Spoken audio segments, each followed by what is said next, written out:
മഴ നീങ്ങി വെയിൽ തെളിയുന്ന മൂന്നാറിന്റെ മലനിരകളിൽ വീണ്ടും നീലക്കുറിഞ്ഞികൾ പൂവിടുകയാണ്.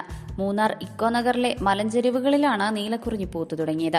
മൂന്നാറിന്റെ ഭംഗിക്ക് കൂടുതൽ നിറം പകരുന്ന അപൂർവ കാഴ്ച. ഒരു ചെടിയിൽ നിന്നും 12 വർഷത്തിന് ശേഷമാണ് പൂക്കൾ വിടരുന്നത്.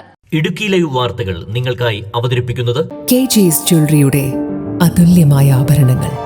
കെജിസ് ജ്വല്ലറി, കോട്ടയം കട, സിൻസ് 1950. കാർമേഘം നീങ്ങി മാനം തെളിയുകയാണ്.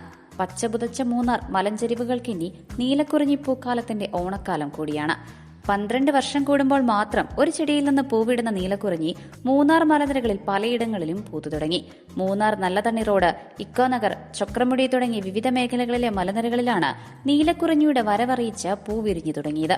ചിങ്ങമെത്തുമ്പോൾ മഴ പൂർണ്ണമായി മാറി നീലാകാശം തെളിയുമ്പോൾ നീലക്കുറിഞ്ഞിക്ക് നീലിമയേറും. സ്വദേശ വിദേശ സഞ്ചാരികളുടെ പ്രിയ കാഴ്ചയാണ് മൂന്നാറിലെ നീലക്കുറിഞ്ഞി വസന്തം. തദ്ദേശീയരും പൂക്കാലത്തെ വരവേൽക്കാൻ കാത്തിരിക്കുകയാണ്. പശ്ചിമഘട്ട മലനിരകളിലാണ് സ്ട്രോബിലന്തസ് കുന്തിയാന എന്ന ശാസ്ത്രീയ നാമമുള്ള നീലക്കുറിഞ്ഞികൾ 12 വർഷത്തിൽ ഒരിക്കൽ പൂവിടുന്നത്. നീലക്കുറിഞ്ഞികൾ കൂട്ടമായി പൂത്താൽ വിദൂര കാഴ്ചയിൽ തേയിലച്ചെടിയുടെ പച്ചപ്പിന് മുകളിൽ നീലനിറം വിതറിയതുപോലെയുള്ള കാഴ്ചയാണ്. അടുത്ത് കണ്ടാൽ ചെറുപൂക്കൾ ചേർന്ന് കാഴ്ച വിരുന്നൊരുക്കും. News desk Idukki live.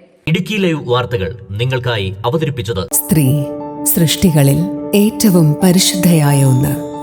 ആ പരിശുദ്ധിക്ക് നിറം കൂട്ടുന്ന ഒന്നാണ് അവരുടെ ആത്മവിശ്വാസം. അതിനാൽ ഞങ്ങൾ മനസ്സിലാക്കുന്നു, നിങ്ങൾ അർഹിക്കുന്നു കെജിസ് ജ്വല്ലറിയുടെ അതുല്യമായ ആഭരണങ്ങൾ. കെജിസ് ജ്വല്ലറി, കോട്ടയം കട, സിൻസ് 1950.